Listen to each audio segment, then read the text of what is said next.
നമസ്കാരം, ഞാൻ ഡോക്ടർ സായിജി ടോക്സിലേക്ക് സ്വാഗതം. വളരെ സർവ്വസാധാരണമായി പ്രായവ്യത്യാസമില്ലാതെ അല്ലെങ്കിൽ ലിംഗവ്യത്യാസമില്ലാതെ തന്നെ നമ്മൾ കേട്ടുവരുന്ന ഒരു പ്രശ്നമാണ് ഇടുപ്പ് വേദന. വളരെ കൂടുതലായി നമ്മളിത് കണ്ടുവരുന്നത് സ്ത്രീകളിലാണ്. പലപ്പോഴും ഇങ്ങനെ ചില കാര്യങ്ങൾ പറയുമ്പോൾ അല്ലെങ്കിൽ ഇടുപ്പ് വേദന എന്ന് പറയുമ്പോൾ ഒരു പക്ഷേ നമ്മളത് പ്രായത്തിൻ്റേതായിരിക്കാം, അല്ല എങ്കിൽ അവർ കൂടുതലായി ടൂ വീലർ ഉപയോഗിക്കുന്നത് കൊണ്ടാവാം ഒക്കെ എന്നുള്ള രീതിക്ക് സർവ്വസാധാരണമായി അങ്ങനെ പറഞ്ഞു പോവാറുണ്ട്. പക്ഷേ പലപ്പോഴും അത് സത്യവുമാണ് തന്നെ. കുറേയേറെ കാര്യങ്ങൾ അതിനകത്ത് സത്യമുണ്ട് എന്നുള്ളത് തന്നെയാണ് വസ്തുത. പക്ഷേ എന്നാൽ പോലും വളരെ ഗൗരവത്തോടു കൂടി കാണേണ്ടതായ ചില അവസരങ്ങളും ഇതിൻ്റെ പിന്നിലുണ്ട് എന്നുള്ള കുറച്ച് കാര്യങ്ങൾ നിങ്ങളെ ഓർമ്മിപ്പിക്കുവാൻ വേണ്ടിയാണ് ഈ വീഡിയോ ചെയ്യുന്നത്.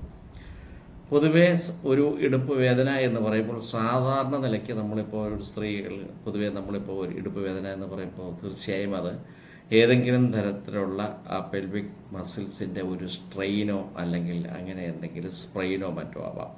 പെട്ടെന്നുള്ള ജോലി അല്ലെങ്കിൽ ആയാസകരമായ ഏതെങ്കിലും ഒരു ജോലി ഒന്ന് ആയാസപ്പെട്ട് ചെയ്യുക, അല്ലെങ്കിൽ പെട്ടെന്ന് അങ്ങോട്ട് തിരിയുക, ഇങ്ങോട്ടൊക്കെ തിരിയുക എന്നുള്ള അവസ്ഥയിലോ അല്ലെങ്കിൽ വെയിറ്റ് എടുക്കുകയൊക്കെ ചെയ്യുമ്പോൾ ഈ പറയുന്ന മസിൽസ് അല്ലെങ്കിൽ ലിഗമെൻറ്റിന് ഏതെങ്കിലും തരത്തിലുള്ള ഒരു ഇഞ്ചറി അല്ലെങ്കിൽ ഒരു മുറിവ് സംഭവിച്ചു കഴിഞ്ഞാൽ അത്തരം ഒരു വേദന സ്വാഭാവികമായി വരാറുണ്ട് എന്നുള്ളത് സത്യമാണ്.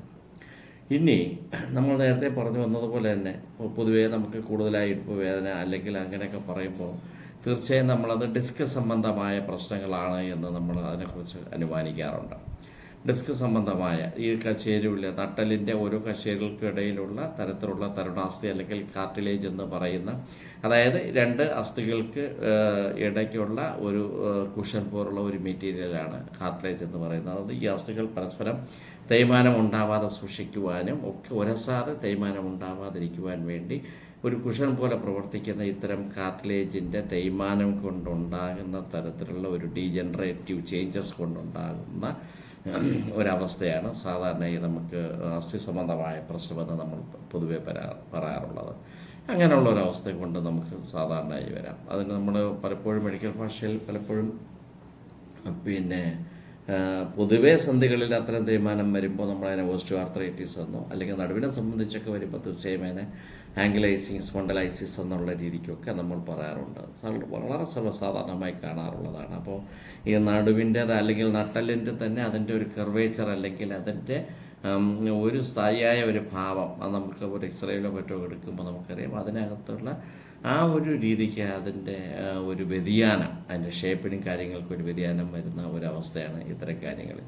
ഇനി മറ്റു ചില അവസ്ഥകളിൽ നമുക്കറിയാം പെട്ടെന്ന് അതികഠിനമായ വേദന വരിക, ഇടുപ്പിൻ്റെ ഭാഗത്ത് അല്ലെങ്കിൽ വളരെ കഠിനമായ വേദന വരിക, തൊടാൻ പറ്റാത്ത വേദന വരിക, തിരിയാൻ പറ്റാത്ത വേദന വരിക, പെട്ടെന്നുള്ള വേദന വരിക, അല്ലെങ്കിൽ ഒരു നിർവീക്കം പോലെ വരിക എന്നൊക്കെ ഉള്ളത് സാധാരണ ഒരു സെപ്റ്റിക് ആർത്രൈറ്റിസ് എന്ന് പറയുന്ന ഒരവസ്ഥയിലോട്ടുണ്ട്. അതിപ്പോൾ രക്തത്തിൽ നിന്നുള്ള ഏതെങ്കിലും തരത്തിലുള്ള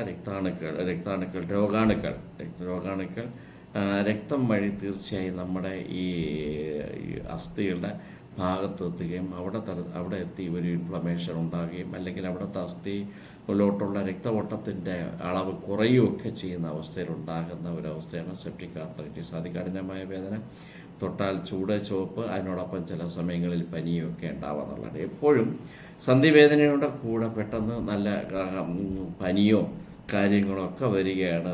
അത് അതികഠിനമായ വേദനയാണ്, അത് പെട്ടെന്ന് വന്ന വേദനയാണ്, അതിൻ്റെ കൂടെ കഠിനമായ പനിയും കാര്യങ്ങളുണ്ടെങ്കിൽ അത്തരം സന്ദർഭങ്ങൾ നമ്മൾ തീർച്ചയായും ശ്രദ്ധിക്കണമെന്നുള്ളതാണ്. അത് സെപ്റ്റിക് ആർത്രൈറ്റിസ് എന്ന് പറയുന്ന ഒരവസ്ഥയാണ്. ഇനി ഞാൻ നേരത്തെ പറഞ്ഞ ആൻകിലൈസിങ് സ്പോണ്ടലൈസിസ് എന്ന് പറയുന്ന ഒരവസ്ഥയിൽ നിന്ന് തന്നെ അപൂർവമല്ല, വളരെ സാധാരണമായി കാണാമെന്നുള്ളതാണ് പല ആൾക്കാരിലും. നടുവിൻ്റെ ഭാഗത്ത് വേദന തുടങ്ങി അത് കാലിൻ്റെ തുടയുടെ അടിഭാഗത്തൂടെ നേരെ അത് കാൽപാദം വരെ ഒരു ലൈൻ പോലെ എത്തി താഴെ അറ്റം എത്തുക എന്നുള്ളത് മിക്കവാറും അത് സയാറ്റിക്ക എന്നുള്ളതാണ്.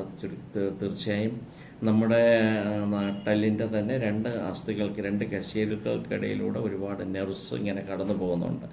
ആ നെർവ്സിനെ ഏതെങ്കിലും തരത്തിൽ ഇങ്ങനെ വലി കൂടുകയും ഈ തേയ്മാനം കൊണ്ട് ഈ വലി കൂടുകയും അപ്പോൾ ഈ അസ്ഥികൾക്കിടയിൽ കൂടെ കടന്നു പോകുന്ന നെർവിന് വലിവ് അനുഭവപ്പെടുകയും ചെയ്യുന്ന ഒരവസ്ഥയാണ് നമ്മൾ സയാറ്റിക്ക എന്ന് പറയുന്നത്. ആ അതിനോടൊപ്പം തന്നെ പലപ്പോഴും മരവ് അനുഭവപ്പെടാറുണ്ട്. അത്തരം കാര്യങ്ങളൊക്കെ നമ്മൾ അധികം ശ്രദ്ധിക്കേണ്ടതാണ്. അത് തീർച്ചയായും ഒരു എന്തെങ്കിലും ഒരു പെയിൻ കില്ലറോ ബാക്കിയുള്ള കാര്യങ്ങളോ വെച്ച് കഴിച്ചുകൊണ്ടിരിക്കാതെ തീർച്ചയായും അത്തരം കാര്യങ്ങൾക്ക് ഡോക്ടറെ സമീപിക്കണം എന്നുള്ളത് വളരെ അത്യാവശ്യമാണ്. ഇനി ഇതിനകത്ത് പറയാനുള്ളത് നമ്മുടെ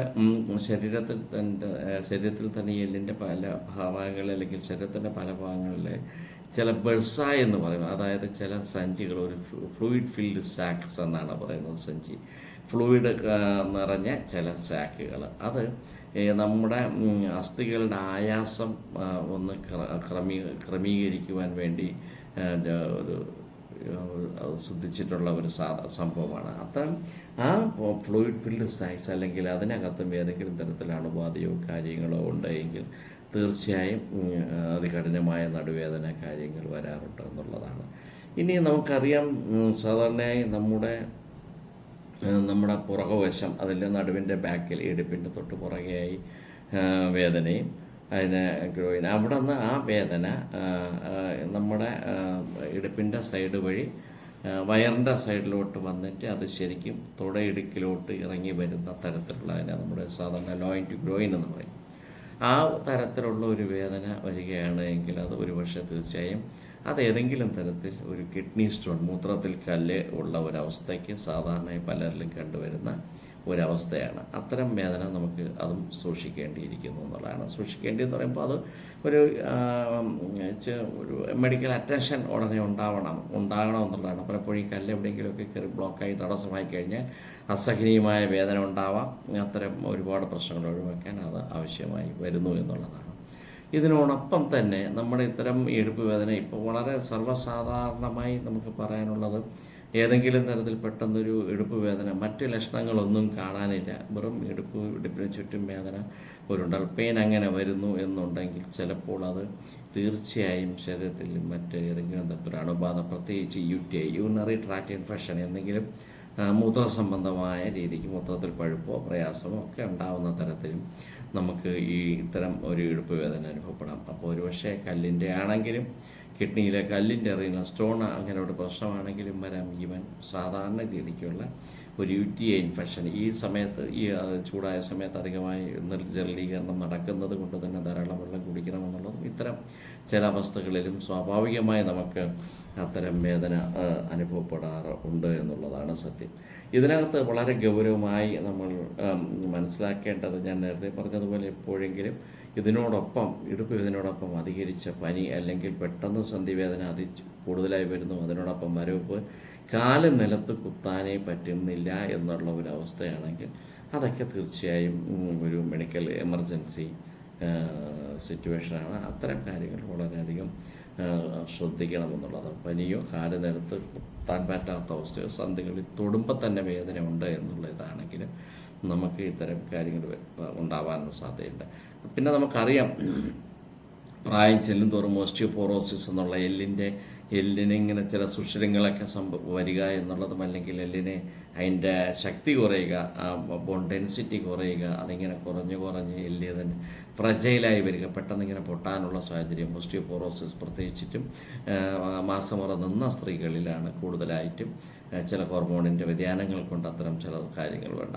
ആ കാര്യങ്ങൾ നമ്മൾ ശ്രദ്ധിക്കേണ്ടതാണ്. ഇനി ഇതൊരു പക്ഷേ പെൺകുട്ടികളിലോ അല്ലെങ്കിൽ കുറച്ചധികം പ്രായമില്ലാത്ത സ്ത്രീകളിലോ ഒക്കെ ആണെങ്കിൽ തീർച്ചയായും നമുക്ക് ഇത് PCOD കൊണ്ടുണ്ടാവാം. എൻഡോമെട്രിയോസിസ് എന്ന് പറയുന്ന ഒരവസ്ഥയിൽ തന്നെ നമുക്കറിയാം, മാസമുറ സമയത്ത് അതികഠിനമായ വേദനയും പ്രയാസവും അനുഭവപ്പെടുന്ന സ്ത്രീകളുണ്ടാവും, അവർക്കുണ്ടാവാം.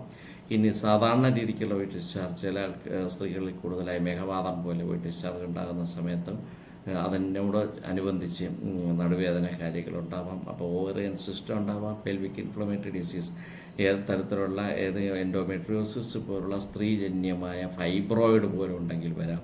ഇനി നമ്മുടെ ഭാരം കൂടുതലാണെങ്കിലും ഇത്തരം പ്രശ്നം വരാമെന്നുള്ളതാണ്. ഭാരം വയറ് കൂടുതലായി വരുമ്പോൾ മസിൽസ് കൂടുതലായി വലിവിടുന്ന സമയത്തും നടുവേദന വരാം എന്നുള്ളതാണ്. അപ്പോൾ ഇത്തരം കാര്യങ്ങളൊക്കെ വളരെ ആധികാരികമായി നമ്മൾ ശ്രദ്ധിച്ച് മുമ്പോട്ട് പോകണമെന്നുള്ളതാണ്. ഇന്ന് പിന്നെ വളരെ സർവ്വസാധാരണമായി നമ്മൾ കണ്ടുവരുന്നത് വൈറ്റമിൻ ഡിയുടെയും കാൽഷ്യത്തിൻ്റെയും ഒരു കുറവുകൊണ്ടാണ്. അതും നമ്മൾ വ്യക്തമായി മനസ്സിലാക്കേണ്ടിയിരിക്കുന്നു. ഇനി പലപ്പോഴും ഒരു ഫാമിലി ഹിസ്റ്ററി, ട്യൂബർക്കുലോസിസിൻ്റെ ഒരു ഹിസ്റ്ററി ഉണ്ട്, TBയുടെ ഒരു ഹിസ്റ്ററി ഉണ്ട്, നമുക്ക് റെക്കറണ്ടായിട്ട് പനിയോ ചുമയോ കാര്യങ്ങളൊക്കെ വരിക, അല്ലെങ്കിൽ അത് തന്നെ വരണമെന്നില്ല, ഫാമിലി ഹിസ്റ്ററിയിലുണ്ട് എങ്കിൽ പിന്നെ അസ്ഥിക്ക് ഒരു വിഷയം സംഭവിക്കുന്നു, നടുവിന് ഭയങ്കരമായ വേദന ഉണ്ടെങ്കിൽ, ഇനി അതൊരു രാത്രികാലങ്ങളിൽ പനിയൊക്കെ വരികയും അങ്ങനെ ഒരു സംഭവമാണെങ്കിൽ അതൊരു പക്ഷേ ട്യൂബർക്കുലർ സ്പൈനാണോ എന്നുള്ള അവസ്ഥയും നമ്മൾ ശ്രദ്ധിക്കേണ്ടിയിരിക്കുന്നത്. ചുരുക്കത്തിൽ കൃത്യമായ പരിശോധനയിലൂടെ മാത്രമേ ഇത്തരം കാര്യങ്ങൾ തിരിച്ചറിയാൻ പറ്റൂ എന്നുള്ളതാണ്. പൊതുവേ ഈ വേദന ഒഴിവാക്കാൻ നമ്മൾ എന്തൊക്കെ ചെയ്യണമെന്നുള്ളത്, ലഘുവായിട്ടുള്ള വ്യായാമം കൊടുക്കുക, പെൽവിക് ഫ്ലോർ മസിൽസ് ശക്തിപ്പെടുത്തുന്ന തരത്തിലുള്ള എക്സസൈസ് കൊടുക്കാമെന്നുള്ളതാണ്. ആവശ്യത്തിനുള്ള കാൽഷ്യവും ആവശ്യത്തിനുള്ള സൂര്യപ്രകാശം നമുക്ക് കിട്ടുന്നുണ്ടോ എന്നുള്ള ഉറപ്പാക്കുക എന്നുള്ളത് മറ്റൊരു വിഷയമാണ്. അതിനോടൊപ്പം നമ്മുടെ ചെരുപ്പ് ഉപയോഗിക്കുമ്പോൾ വളരെ ഹൈ ഹീൽഡായിട്ടുള്ള ചെരുപ്പുകൾ നമ്മുടെ ശരീരത്തിൻ്റെ ബാലൻസ് ഇക്വിലിബ്രിയം നിലനിർത്താൻ പറ്റാത്ത തരത്തിലുള്ള ചെരുപ്പാണോ നമ്മൾ ഉപയോഗിക്കുന്നതെന്ന് കൂടെ നമ്മൾ ശ്രദ്ധിക്കുക. അത്തരം കാര്യങ്ങളും കൂടെ നമ്മൾ ശ്രദ്ധിക്കുമ്പോൾ അതും നമുക്ക് ഒരു പ്രശ്നമായി മാറാനുണ്ട്. ചുരുക്കത്തിൽ പറഞ്ഞു വന്നത്, വളരെ നിസ്സാരമായ പ്രശ്നങ്ങൾ കൊണ്ട് തന്നെ വളരെ കാര്യഗൗരവമായ പ്രശ്നങ്ങൾ കൊണ്ട് നടുവേദന ഉണ്ടാവാറുണ്ട്. ആ നടുവേദന നമുക്ക് ഓർമ്മിച്ച് വയ്ക്കാനുള്ളത്, അത് അസോസിയേറ്റ് ചെയ്ത് നടുവേദനയുടെ കൂടെ ഭയങ്കരമായ നല്ല രീതിക്കുള്ള പനിയോ അല്ലെങ്കിൽ പെട്ടെന്ന് അതികഠിനമായ വേദന സന്ധികളിൽ തൊടാൻ പറ്റുന്നില്ല, കാല് നിലത്ത് തൊടാൻ പറ്റുന്നില്ല എന്നൊക്കെയുള്ള ഒരവസ്ഥ വരികയാണെങ്കിൽ തീർച്ചയായും നമ്മളത് ജാഗ്രത പുലർത്തേണ്ടതാണ്. സത്യത്തിൽ ഇതൊരു ചെറിയ വിഷയമല്ല, വളരെ വലിയൊരു വിഷയമാണെങ്കിലും ജനറലായി ഉള്ള കുറച്ച് കാര്യങ്ങൾ ഇതിനെക്കുറിച്ച് പറഞ്ഞു എന്നേ ഉള്ളൂ. തീർച്ചയായും ഈ വീഡിയോ നിങ്ങൾക്ക് ഇഷ്ടമായെങ്കിൽ ലൈക്ക് ചെയ്യുക, സബ്സ്ക്രൈബ് ചെയ്യുക, ഹൈപ്പ് ചെയ്യുക, ഷെയർ ചെയ്യുക. Thank you.